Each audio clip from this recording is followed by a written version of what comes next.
ఉదయం నుంచి మనసుని ఎంత చంపుకున్నా, ఆశని ఎంత అణుచుకున్నా నీ దగ్గరకు రాకుండా ఉండలేకపోయానమ్మా.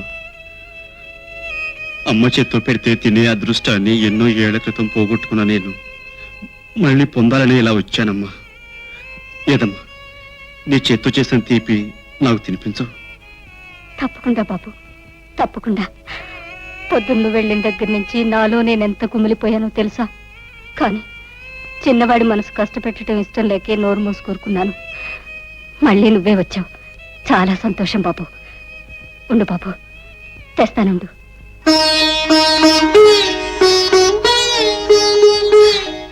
తిను బాబు.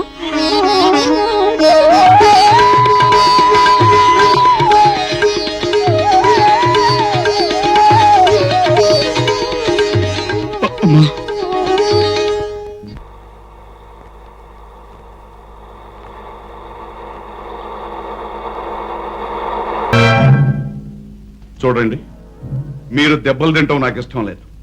ఎందుకంటే అసలు నేరస్తులు మీరు కాదు కనుక. అందుకే మీరు తీసుకెళ్తున్న సరుకులు ఎవరు చెబితే మిమ్మల్ని వదిలేస్తాను. మర్యాదగా వాళ్ళు ఎవరో చెప్పండి. మీరు చెప్పరని నాకు తెలుసు, చెప్పకపోతే నేను వదలని మీకు తెలుసు. అందుకే 24 గంటలు టైం ఇస్తున్నాను. మీరు గనక చెప్పకపోయారో జీవితంలో ఎప్పుడూ అనుభవించినటువంటి చిత్రహింసలు అనుభవిస్తారు.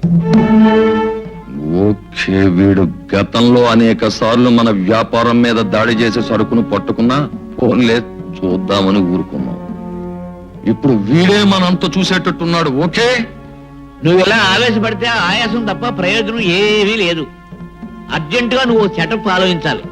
ఏముంది, వృత్తి మీద భక్తి ఉన్న వాళ్ళ బ్రతుకులు ఇలా అర్థంతరంగా ఆరిపోవలసింది.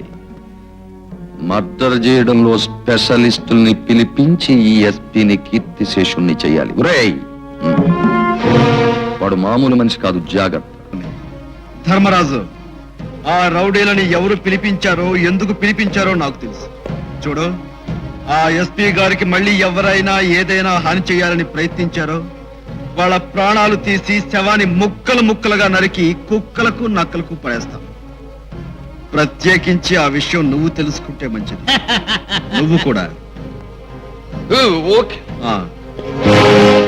ఏమీ లాభం లేదు. ఇమీడియట్ గా ముందు నేను హైదరాబాద్ వెళ్ళిపోయి ఎస్పీ గారి సంగతి చూసి ఆ తర్వాత వీడు ఆట కట్టించాలి. పోయి మందు ఉన్న డబ్బుల్లో సగం ఆర్టీఓ గడే తినేసాడు. ఈ టైంలో పెట్రోల్ అయిపోతే చచ్చిపోతారా బాబు.